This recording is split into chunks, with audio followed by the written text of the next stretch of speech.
कर्माबाई, आप क्या कहेंगे कर्माबाई की भक्ति को? क्या वो उत्सव नहीं था? कर्माबाई कोई बंधन बार नहीं बांधती थी, कर्माबाई कोई चौक नहीं पुराती थी, कर्माबाई अपने घर के बाहर दो दो दिए जला करके रखती हो, रंगोली बनाती हो, सुंदर कदली वृक्ष लगाती हो, इत्र से महका देती हो घर को कि भाई रोज जगन्नाथ जी आएंगे। कुछ नहीं करती थी, लेकिन उनके चित्त में उत्साह रहता था और महाप्रभु जी रोज जाते थे। कर्माबाई को जब महाप्रभु जी का साक्षात्कार होता था, वो जब प्रसाद पाने के लिए इतनी दूर से जाते थे कर्माबाई के पास, तो कुछ समय बाद कर्माबाई जगन्नाथपुरी आ गईं और पुरी में ही निवास करने लगी।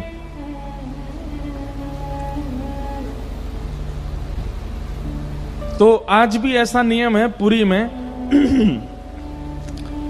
कि महाप्रभु जी की अगर सेवा में विलंब होता है ना, मतलब रोज के कुछ ना कुछ सेवा, कुछ ना कुछ उत्सव के क्रम ऐसे होते हैं कि महाप्रभु जी का प्रसाद बहुत विलंब से चलता है। मैं बता रहा था जिस दिन मैं यहां आया हूं उस दिन ठाकुर जी का एक प्रसाद तो सुबह 4 बजे लगा होगा, 3 बजे लगा होगा, इतना विलंब हो जाता है। विशेष महोत्सवों पर तो बहुत विलंब हो जाता है। तो जब कर्माबाई जगन्नाथपुरी पहुंच गई तो वहां पर वो विचार करती हैं, अब यहां हम क्यों बनावें, यहां तो इतनी हंडियों में प्रसाद बनता है, महाप्रभु जी पाते ही हैं। लेकिन महाप्रभु जी संकेत करना चाहते थे कर्माबाई को कि आप ही बनाओ, हमको आपके हाथ का पाना है। तो संकेत कैसे करें? जबरदस्ती इतना विलंब कर देते थे भंडारी को कि 1-1, 2-2 बजे दोपहर में महाप्रभु जी का बाल भोग आता था। कर्माबाई जब देखती, बोले सुबह से ठाकुर जी बेचारे भूखे बैठे हैं, उत्सव में इतना विलंब हो जाता है कि ठाकुर जी इतना विलंब से पाते हैं। तो कर्माबाई अपनी कुटिया में जाकर के सुबह सुबह जैसे ही पता चलती कपाट खुल गए, उससे पहले ही उठ करके सुंदर सिद्ध करती खिचड़ी और ठाकुर जी का दूर से ही नील चक्र को दिखा करके आवाहन करती, बोले महाप्रभु जी बन गई, आ जाओ।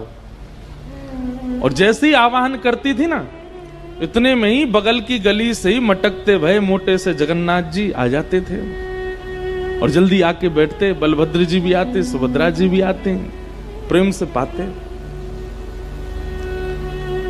जो क्रम कर्माबाई अपने घर पर कर रही थी वो क्रम पुरी में जाकर के किया। वहां भी महाप्रभु जी आते थे, वो कर्मा की खिचड़ी पाते थे।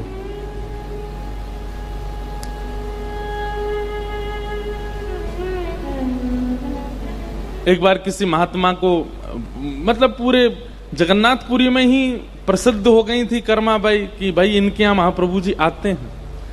क्योंकि लोग बाग जब जाते थे तो उनको कुछ ना कुछ संकेत दिखता था। महाप्रभु जी का कभी वस्त्र दिखता था कर्माबाई के पास, महाप्रभु जी के अंग की सुगंधी आती थी कर्माबाई के कक्ष से, भवन से।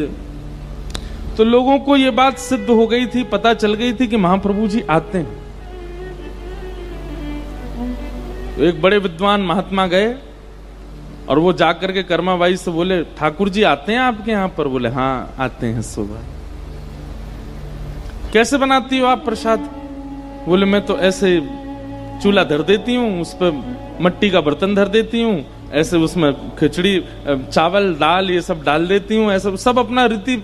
अच्छा, तुम सुबह उठ करके पहले स्नान आदि करके नाम जप नहीं करती? कर्माबाई बोली नहीं, ये सब तो नहीं करती।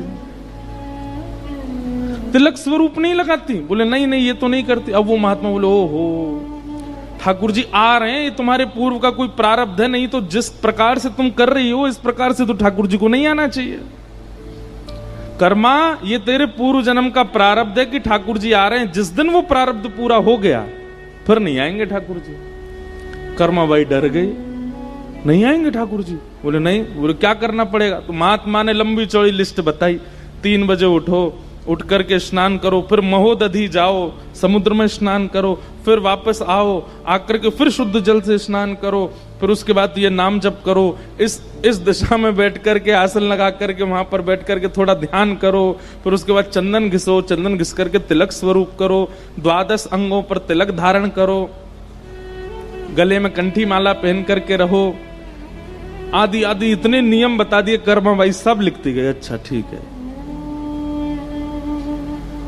अगले दिन सुबह सुबह कर्माबाई ने नियम शुरू किया, और कर्माबाई का नियम चल रहा, और ठाकुर जी द्वार पे बैठे हैं, और द्वार पे बैठे बैठे कह, मैया कितनी देर और लगेगी? बोले अभी रुक जाओ, अभी अभी अभी तो तिलक घिसना है, चंदन घिस रही हैं, उसके बाद फिर तिलक स्वरूप कर रही हैं, फिर उसके बाद नाम जप में बैठे ठाकुर जी बैठे हैं। बोले मैया दर्शन के लिए जाना है, जल्दी करो ना।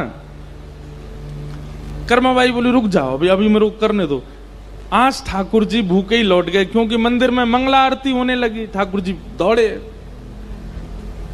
ठाकुर जी मन में विचार करने लगे, बलभद्र भैया जन कौन कर्मा को पूरा पाठ पढ़ा गया है, ये पहले जैसा कुछ कर ही नहीं रही है, अब ये क्या नियम में लग गई है।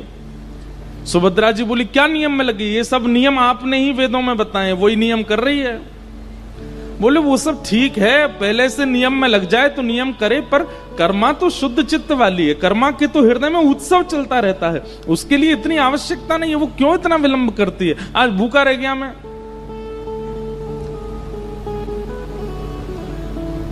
अब तो रोज ठाकुर जी पहुंच जाएं, और कर्मा का कोई ना कोई नियम ही रहता था। वो तो 12 बजे तक तो नियम ही चलता था कर्मा बाई का, उनका नाम ही कर्मा इसलिए पड़ा। ठाकुर जी द्वार पे बैठे बैठे जल्दी कर माँ जल्दी कर, वो बार बार जल्दी कर माँ बोलते थे, इसीलिए उनका नाम कर्मा बाई पड़ा। फिर अंत में एक दिन ठाकुर जी को गुस्सा आई, कर्मा बाई के हाथ पकड़े, क्या कर रही हो ये? बोले मुझे सब पता है, मेरे प्रारब्धों की वजह से आते हो आप, और अगर मैं ये नियम नहीं करूंगी, नाम जप नहीं करूंगी, तिलक अनुष्ठान नहीं करूंगी, जिस दिन मेरा प्रारब्ध पूरा हो जाएगा आप नहीं आओगे। ठाकुर जी बोले ऐसा नहीं है कर्मा बाई, प्रारब्ध सांसारी जीवों के देखता हूं, जिनको संसार में रहना है, संसार के लिए रहना है, जिनको संसार, जिनकी प्रायोरिटी संसार है, वो जीने के लिए ही पृथ्वी पर आए हैं। उनको धन कमाना, संबंध निभाना, बड़े बड़ी श्रेष्ठताओं को प्राप्त करना, मूल रूप से जो संसार के लिए जीते हैं, उनके प्रारब्ध देख करके मैं जाता हूं। पर तुम तो जीते मेरे लिए हो, तुम्हारा तो जीवन ही मेरे लिए है, ये कहां इन सब चीजों में फंस गए हो? छोड़ो ये सब। आप तो केवल जैसे आप पहले करती थी, कभी कभी बिना नहाए धोए भी बना देती थी, बना दिया करो, मैं आऊंगा रोज पाने। क्यों?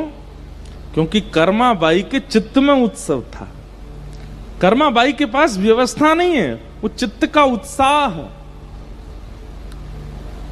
और उत्साहित जब होता है ना व्यक्ति, तभी उत्सव होता है। फिर उसके बाद देह को स्नान की भी आवश्यकता नहीं है, उसका चित्त पवित्र है। हमें जगन्नाथपुरी के महाप्रसाद में सबसे प्रिय है बाल भोग की खिचड़ी। आप में से किसी ने नहीं पाई हो तो अब जाइए तो पाइएगा। सुबह जो ठाकुर जी वो कर्मा बाई की खिचड़ी ही नाम पड़ गया उसका, ठाकुर जी पाते हैं प्रेम से। भक्तमाल जी में वर्णन है कि जब कर्मा बाई प्रस्थान कर गई, मतलब अपनी लीला पूरी करके गई, तो महाप्रभु जगन्नाथ जी बहुत रोए। ठाकुर जी को देख के बलराम जी भी रोए, सुभद्रा जी भी रोई, तीनों रो रहे थे। सब ने जाकर के प्रार्थना की, महाप्रभु आप क्यों रो रहे हैं? तो ठाकुर जी ऐसे रो रो करके बोले हमारी मां चली गई, आज हमारी मां छोड़ के चली गई। तो जो दैतापति राजा थे, उन्होंने जाके ठाकुर जी से कहा, गई कहां? वैकुंठी तो गई, आपके धाम ही गई है, फिर आप रो क्यों रहे हो? ये ठाकुर जी संशय प्रकट कर रहे हो आप मेरे चित्त में। अरे आपका भक्त वो पृथ्वी से प्रस्थान करके आपके धाम को ही जाता है, आपके पास ही जाता है, फिर आप रो क्यों रहे हो? जो वस्तु अब आपकी ही हो गई है, वो उसके लिए आप रो क्यों रहे हो? ठाकुर जी कहते हैं, देखो वैसे तो मैं एक ही हूं, मैं ही जगन्नाथ, मैं ही राधा रमण, मैं ही बद्रीनाथ, मैं ही जगन्नाथ, मैं ही द्वारिकानाथ, मैं ही श्रीनाथ। लेकिन अपने भक्तों के विलास के लिए, भक्तों के सुख के लिए अलग अलग जगह मैंने अलग अलग स्वरूप धारण किए, और जहां जहां मेरा स्वरूप विराजमान है वह भी एक एक गोलोक धाम है। कर्माबाई जगन्नाथ रूपी गोलोक धाम को छोड़ करके अब नित्य गोलोक धाम चली गई है। तो नित्य गोलोक धाम में जो मेरा स्वरूप है वो तो आनंद कर रहा है, लेकिन जगन्नाथ का जो गोलोक धाम है वहां पर जो मेरा स्वरूप है, अब उसको खिचड़ी कौन खिलाएगा? हमारी मां चली गई इसलिए रो रहे हैं। राजा नतमस्तक हो बोले, महाप्रभु आपकी लीला आप ही जान सकते हो और कोई नहीं जान सकता, ये आप ही समझ सकते हो। तब से महाप्रभु जी को नित्य खिचड़ी का भोग लगता है सुबह। ऐसे महाप्रभु जी